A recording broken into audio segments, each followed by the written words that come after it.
Julie and I were a team, tackling life's challenges together while building a future we both believed in.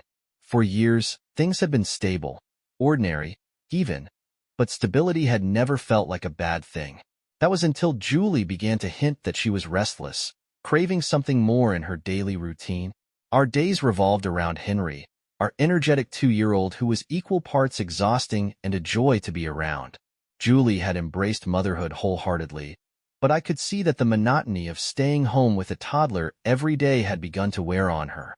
She'd once been full of life and spontaneity, but lately, she seemed quieter, as though the spark that defined her was dimming. One evening, as we sat together after putting Henry to bed, she brought it up. She wanted to find a part-time job, something she could do in the evenings while I was home to take care of Henry.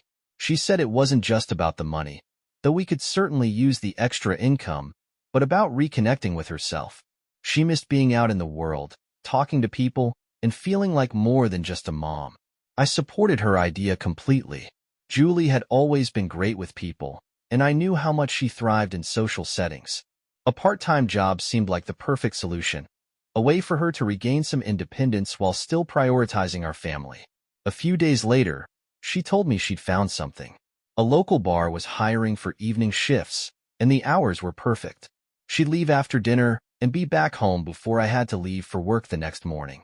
It all sounded simple and straightforward, and seeing how excited Julie was about the opportunity reassured me that it was the right move. Her first shift came quickly. That evening, she dressed in a neat black top and jeans, casual but professional.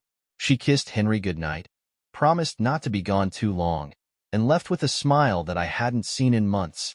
The first week passed smoothly. Julie came home each night looking tired but content. She talked about how busy the bar could get, mentioning the music, the customers, and how the tips made the hard work worthwhile. Her happiness felt genuine, and I was glad to see her enjoying herself. Chloe, her closest friend, had helped her find the job. Julie mentioned that Chloe had connections at the bar, which had made the hiring process simple. I didn't think much of it. Chloe had always been a little more adventurous than Julie, but she cared about her friend, and I trusted her intentions. As the weeks went on, we settled into a new routine.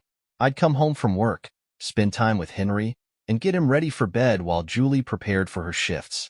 She was always home on time, and I never had any reason to doubt her. For now, everything felt normal, better, even. Julie was happier, and our days felt lighter with her energy restored. I couldn't have imagined that beneath the surface, something entirely different was unfolding. For weeks, life carried on as if nothing had changed. Julie seemed happier, more energized, and our home felt lighter with her new job giving her a sense of purpose. Henry was thriving too, his days filled with laughter and play. Julie's routine fit seamlessly into our lives. One Friday, after finishing work early, I decided to stop by Mike's house. Mike and I had been friends for years. He lived just across the street and was someone I could always count on for an easy chat and a cold beer. That afternoon, he greeted me warmly, but I could tell something was on his mind. We settled on his porch, watching the neighborhood kids play while catching up about work and weekend plans. The conversation was easy at first, but then Mike's tone shifted. He leaned back in his chair, a thoughtful look crossing his face, and asked how Julie's new job was going. I smiled and told him she seemed to be enjoying it, that the hours worked well for us, and that it was nice to see her excited about something again. Mike nodded but didn't respond right away. Instead, he glanced at me with a look I couldn't quite place. Then he said something that stopped me cold. "How could you let your wife dance in a strip club?" At first, I thought he was joking. I laughed, shaking my head, and told him he must be mistaken. Julie was working at a local bar downtown, not a strip club. Mike didn't laugh. He leaned forward, his expression serious, and told me he wasn't mistaken. He said he'd seen Julie at a strip club on the other side of town. I felt a rush of heat rise to my face, a mixture of confusion and anger. I told Mike he must have seen someone who looked like her. There was no way Julie was working at a strip club, but Mike didn't back down. He said he was sure it was her, that he'd recognized her immediately. He described the place, bright lights, loud music, and a name I didn't recognize. My mind raced. It couldn't be true. Julie had told me she was working at a bar. She came home every night on time. Her stories consistent and believable. Mike had to be wrong, but the certainty in his voice left a nagging doubt in my mind. I left Mike's house shortly after, my thoughts a jumble of disbelief and suspicion. Driving home, I replayed the conversation in my head, trying to convince myself that Mike was mistaken. When I walked through the door, Julie was in the kitchen, humming to herself as she prepared Henry's snack. She looked so at ease, so normal, that it felt impossible to reconcile Mike's words with the woman in front of me. That evening, I told her about my conversation with Mike, how he claimed to have seen her at a strip club. I expected her to react with shock or indignation, but instead, she laughed. Her laughter was light, amused, as if the very idea was so absurd that it couldn't possibly be true. She teased me gently, saying Mike must have confused her with someone else. She reminded me that her job at the bar wasn't glamorous, but it was honest work, and she had nothing to hide. Her confidence put me at ease. The way she dismissed the idea so casually made me feel foolish for even bringing it up. I apologized for doubting her, blaming my own overactive imagination. She smiled, kissed me on the cheek, and headed off to her shift like it was any other night. For the next couple of weeks, I let go of the doubts. Life returned to its normal rhythm, and I felt relieved that I had confronted the issue and moved past it. Julie was her usual self, attentive to Henry, cheerful around the house, and punctual with her shifts. But as the days went on, little things began to catch my attention. It started with something small, Julie's scent. She'd always been particular about her perfume, sticking to the same light floral fragrance for years. But one evening, when she came home from her shift, I noticed a different scent clinging to her. It wasn't hers. It was sharper, heavier, something entirely unlike her usual choice. When I asked about it casually, she waved it off, saying it was probably from a customer at the bar, or maybe a coworker's perfume lingering in the air. I didn't think much of it at the time, but it stuck in my mind. A few nights later, as I was heading out to the garage to grab some tools, I noticed a pair of Julie's shoes near the back door. They weren't her usual work shoes. These were stiletto heels, sleek and polished. It struck me as odd. Julie had never mentioned needing to wear heels for her bar shifts. I brought it up the next morning, and she smiled, explaining that the manager had suggested a more polished look for staff to match the atmosphere. Again, her answer made sense, but it left me unsettled. A few nights later, Julie came home looking particularly tired. She said the bar had been busy, but something about her tone didn't sit right with me. While she was in the shower, I walked out to the car to grab something I'd left earlier. As I passed the trash can near the side of the house, I noticed a crumpled flyer sticking out of the top. Curiosity got the better of me, and I pulled it out. The flyer was glossy, with bold letters advertising a local strip club. The name didn't ring any bells, but what caught my attention was a handwritten note scribbled in the corner. It wasn't a message, just a name, Chloe. My stomach churned. I couldn't make sense of it. The flyer could have come from anywhere, a random piece of junk mail or something Chloe had left behind during one of her visits.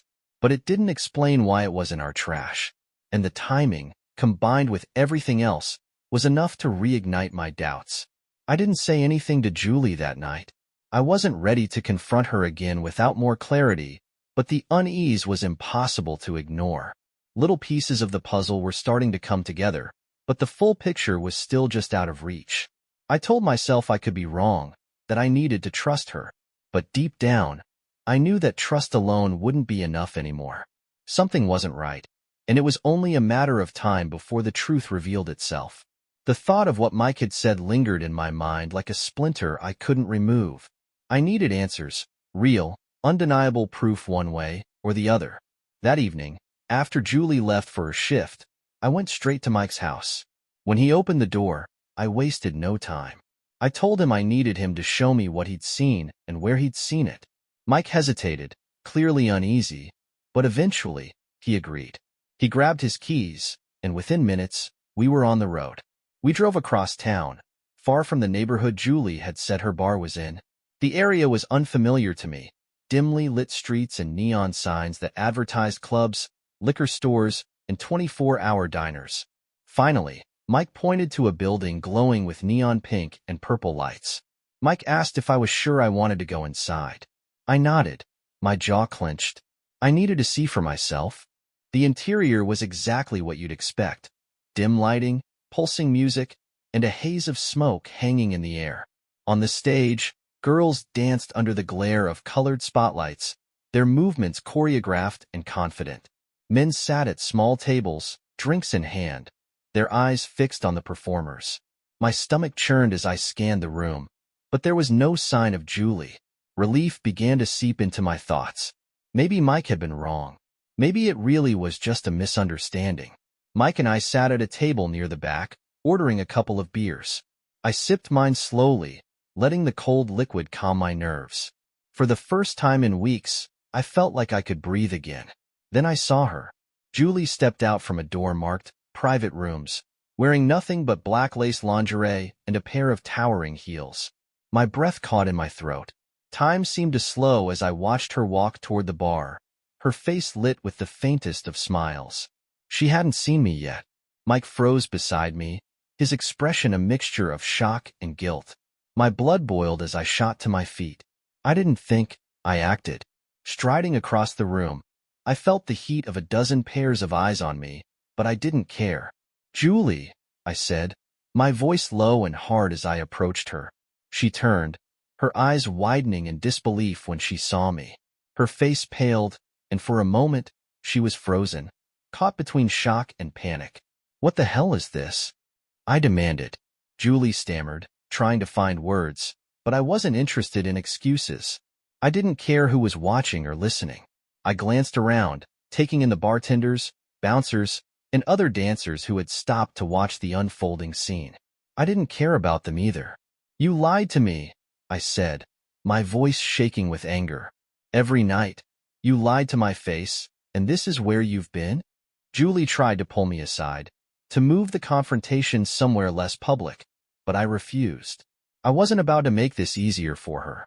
The manager approached, a burly man with a no-nonsense expression, but I cut him off before he could speak.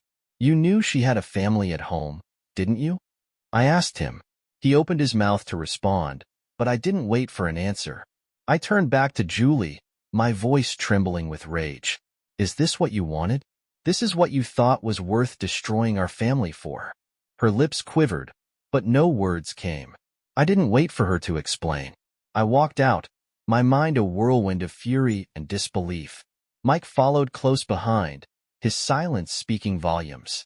Driving home, my mind raced. Anger and humiliation coursed through me in equal measure.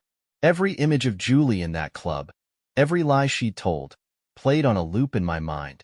The woman I thought I knew, the mother of my child, had been living a life I couldn't begin to comprehend. By the time I got home, the adrenaline had begun to fade, leaving a hollow ache in its place. I sat in the darkened living room, staring at nothing, the weight of her betrayal pressing down on me like a physical force. How long had this been going on? How many lies had she told to cover her tracks? The questions felt endless, each one a sharp reminder of how little I truly knew about the person I'd shared my life with. The anger remained, a fire burning low in my chest.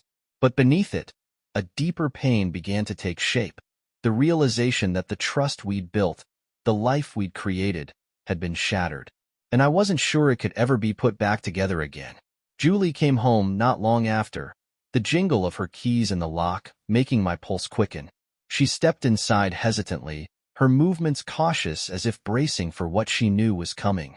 She spotted me in the dimly lit living room, and for a moment, she froze. There was no need for pretense. She knew exactly why I was waiting for her, and the guilt in her eyes confirmed everything I had seen earlier. She closed the door behind her and slowly walked into the room, her shoulders slumped. I stood, the weight of everything I'd seen and felt pressing down on me. I didn't wait for her to speak. I didn't need excuses or justifications. I wanted the truth. Julie's lips trembled as she began to speak, her words halting and disjointed. She admitted that Chloe had suggested the job, calling it an easy way to make money. At first, she had refused, but eventually, she gave in, convinced it was harmless. "It was just dancing," she claimed, "just a way to help with the bills and take some of the pressure off me." But it wasn't just dancing, and we both knew it. I asked her if she thought I was blind, if she thought I wouldn't notice the lies, the late nights, the secrecy. She tried to defend herself, saying she never wanted to hurt me, that she was only doing it for the family. Her excuses felt like knives, each one twisting deeper. I reminded her of the moment in the club, the way she walked out of that private room half-dressed, the way she had looked at me, knowing she had been caught.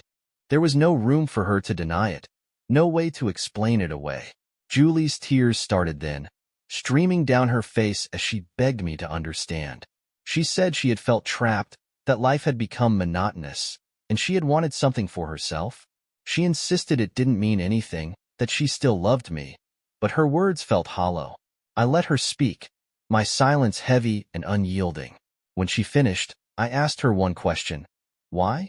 Why had she thought this was the answer? Why had she chosen to lie to me, to betray the trust we had built over the years? Her answer was a mixture of shame and self-pity. She said she hadn't planned for it to go this far.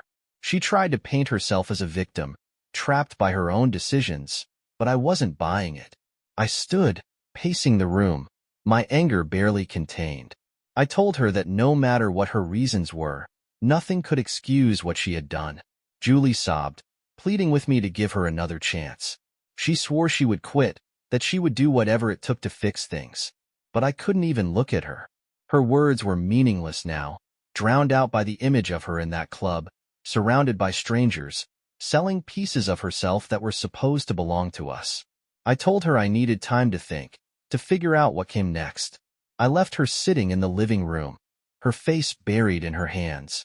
As I stood in the kitchen, staring out the window into the dark, I felt the weight of her betrayal settle over me like a heavy blanket. This wasn't just about the lies or the job. It was about the trust that had been shattered, and I wasn't sure if it was something we could ever come back from. I didn't sleep that night. I retreated to the guest room, my mind a swirling storm of anger, disbelief, and pain. Julie's sobs echoed faintly through the house, a reminder of the shattered state of what we once had. I tried to close my eyes, but every time I did, the image of her stepping out of that private room, dressed in almost nothing, burned itself into my thoughts. Morning came too quickly. The sunlight streaming through the curtains felt mocking, as though the world had moved on while I was stuck in the wreckage of our marriage. I hadn't decided what to do yet, but I knew one thing. I wasn't done talking to her. Julie was already awake when I came downstairs, sitting at the kitchen table with a cup of coffee in front of her. Her eyes were puffy and red, the signs of a sleepless night etched into her face. She looked up when she saw me, her expression a mix of hope and dread. I stood across from her, leaning against the counter, the silence between us thick with unspoken accusations. When I finally spoke, my voice was low but firm. I told her I wasn't ready to move past this. Not yet, and maybe not ever.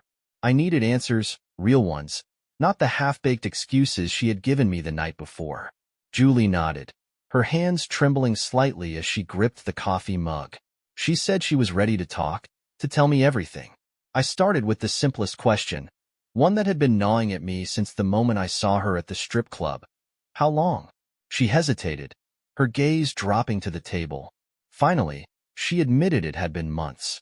Chloe had introduced her to the idea, saying it was an easy way to make good money without taking on the stress of a traditional job. At first, she had refused, but the promise of quick cash and a way to do something for herself had eventually won her over. I asked her if it had ever been just about the money, or if there was more to it. She looked at me, her eyes brimming with tears, and said she had convinced herself it was harmless, that it didn't affect our marriage because it wasn't personal. Her words hit me like a punch to the gut. Not personal? The lies, the deception, the betrayal of trust. How could any of that not be personal? I demanded to know why she had kept it a secret. Why hadn't she come to me when she felt restless, when she wanted something more? Why had she chosen this path instead of talking to me? Julie's voice cracked as she tried to explain. She said she had felt trapped, stuck in the monotony of our life, and didn't know how to tell me without making me feel like I wasn't enough. She claimed she hadn't wanted to hurt me, that she thought she could handle it, that she had believed she could keep her world separate. I shook my head, my chest tightening with frustration. I told her that if she had felt trapped, We could have worked through it together. If she wanted something more, we could have figured it out. But instead, she had chosen to lie, to betray everything we had built, and for what?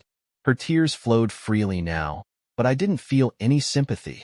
Every word she said felt hollow, meaningless against the backdrop of her actions. And then I asked the question I had been dreading most. I asked if it had ever gone further, if there had been anyone else. She finally shook her head, her voice trembling as she spoke. She said no, it had never gone that far. It had been just dancing, nothing more. She swore to me that she had never crossed that line, that the idea of doing so had never even crossed her mind. I searched her face for any sign of a lie, any hint that she was holding something back. Her tears seemed genuine, her voice raw with desperation. She begged me to believe her, saying she understood how badly she had hurt me, but that she had never intended for things to spiral out of control. Julie admitted that the secrecy, the double life, had been a mistake, a terrible one. She said she had convinced herself that as long as she kept her job separate from our marriage, it wouldn't matter. It wasn't personal, she repeated, not in the way that truly mattered. Her words hung in the air, and I wanted to believe her. The thought of her actions going beyond what I had already seen was unbearable, a wound I wasn't sure I could survive. If she was telling the truth, if it had truly been nothing more than dancing, maybe, just maybe, there was a chance to salvage what was left of us. But the anger and pain still simmered beneath the surface, refusing to be quieted. I told her that her intentions didn't change the outcome, that her lies had cut deeper than she could possibly understand. She had chosen to keep me in the dark, to prioritize her own needs and fears over the foundation of trust we had built together. Julie nodded, her tears streaming down her face as she accepted my words. She said she knew she had broken something precious, something she couldn't fix with apologies alone. She promised to quit her job immediately, to do whatever it took to rebuild what she had destroyed. I told her it wasn't that simple. Walking away from the job wouldn't erase the lies or undo the damage. It wouldn't give me back the nights I had spent wondering, the doubts that had taken root in my mind. But even as I spoke, I felt the smallest flicker of something I hadn't expected, hope. Julie sat across from me, her vulnerability on full display, and for the first time since this nightmare began, I saw a glimmer of the woman I had fallen in love with. The woman who had laughed with me in the early days of our relationship, who had held my hand as we built a life together, who had been my partner in everything. I didn't know if we could ever get back to that place, but I realized I wanted to try. Not for her sake, but for ours, for Henry, for the life we had built, and for the chance to prove that even the deepest wounds could heal. I told Julie that I wasn't ready to forgive her yet, that I couldn't promise things would go back to the way they were. But I was willing to take the first step, to see if there was still something worth saving. Her relief was palpable, her tears shifting from sorrow to gratitude. She promised me again that she would quit, that she would do whatever it took to earn back my trust. As the sun dipped below the horizon, casting the kitchen in soft shadows, I felt the weight of the day begin to lift, just slightly. The road ahead was uncertain, filled with questions and challenges I wasn't sure we could overcome. But for the first time in weeks, I allowed myself to believe that maybe, just maybe, we could find our way back to each other. The days that followed were heavy with silence and slow attempts to piece together the fragments of what had been broken. Julie quit her job at the club immediately, as she had promised, and we began the difficult process of addressing the damage her choices had caused. Forgiveness didn't come easily. Every time I looked at her, I was reminded of the lies, the betrayal, and the nights I spent questioning the life we had built. But I also saw the woman I had loved for so many years, the mother of my child, and I couldn't deny that part of me still wanted to believe in the possibility of redemption. Never let silence become the language of your relationship. If something feels wrong, speak up. If you feel restless, lost, or disconnected, talk to your partner. Secrets and lies thrive in the spaces where honesty should exist.